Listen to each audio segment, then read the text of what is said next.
Alors, encore une question de RH, une question à présent qui concerne la création d'un emploi fonctionnel de directeur général des services techniques, toujours dans le cadre de ce passage de notre commune nouvelle dans la strate des villes de plus de 10 000 habitants.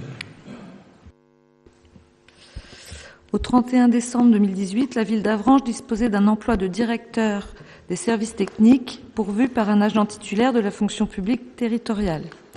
Avec la création de la commune nouvelle, la strate démographique s'est vue modifiée, de nouveau donc pour franchir le seuil des 10 000 habitants. De ce fait, la collectivité dispose de la faculté de créer un emploi fonctionnel de directeur général des services techniques.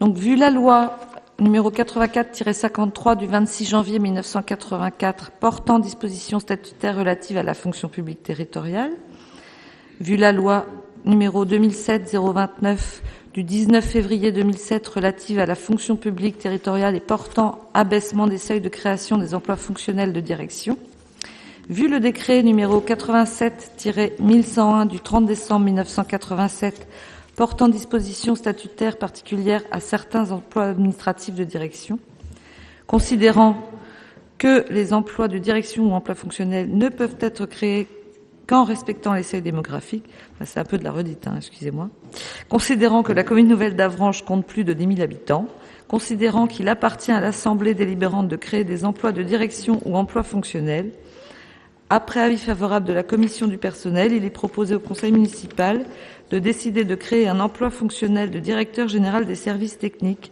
à temps complet à compter du 1er mars 2019, de s'engager à inscrire la dépense au chapitre 012 de la section de fonctionnement du budget primitif 2019 de la commune nouvelle et de donner pouvoir à monsieur le maire pour l'exécution de la présente délibération.